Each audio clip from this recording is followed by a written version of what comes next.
Hello বন্ধুরা, আমি আজকে বানাবো রুই মাছের কোরমা।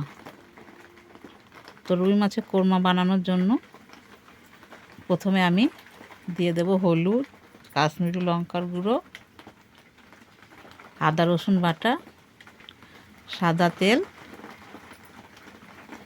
আর একটু লবণ দিয়ে আমি মাছটাকে 15 মিনিট ম্যারিনেট করে রেখে দেব।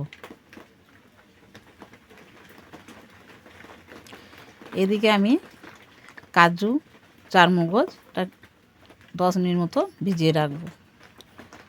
তারপরে ওটা আমি পেস্ট করে নেব, দিয়ে দেবো কাঁচা লঙ্কা, তার সঙ্গে টক দই আর কিশমিশ দিয়ে পেস্ট করে নেব।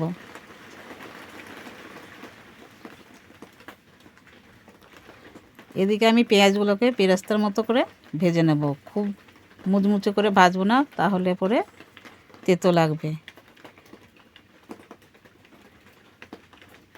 এইভাবে রান্না করে খেয়ে দেখবেন, খুবই ভালো লাগবে। 100তে 100ই দেবে বাড়ির লোক। বেরেস্তাটা আমার ভাজা হয়ে গেছে, এবারে দিয়ে দেব মাছগুলো, এক এক করে ভেজে নেব। এদিকে বেরেস্তার পেঁয়াজটা আমি বেটে নেব আর দিয়ে দেব ওই তেলের মধ্যে। ফোড়ন দেব দারচিনি, এলাচ, লবঙ্গ, জয়িত্রী আর মৌরি।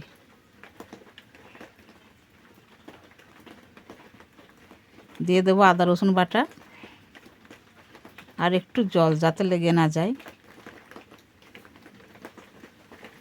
তারপরে দিয়ে দেব ধনে, জিরে, হলুদ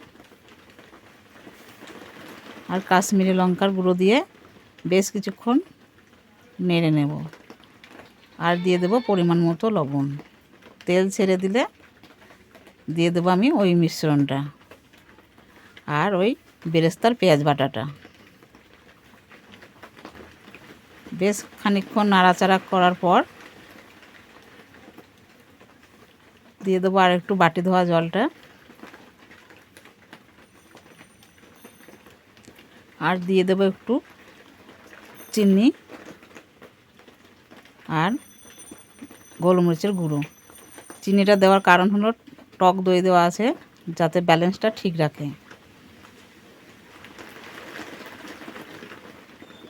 এদিকে তেল ছেড়ে দিলে দিয়ে দেবো একটু জল। ঝোলটা যেই ফুটে উঠবে আর দিয়ে দেবো মাছগুলো। এইভাবে রান্না করে খেয়ে দেখবেন, খুবই ভালো লাগবে।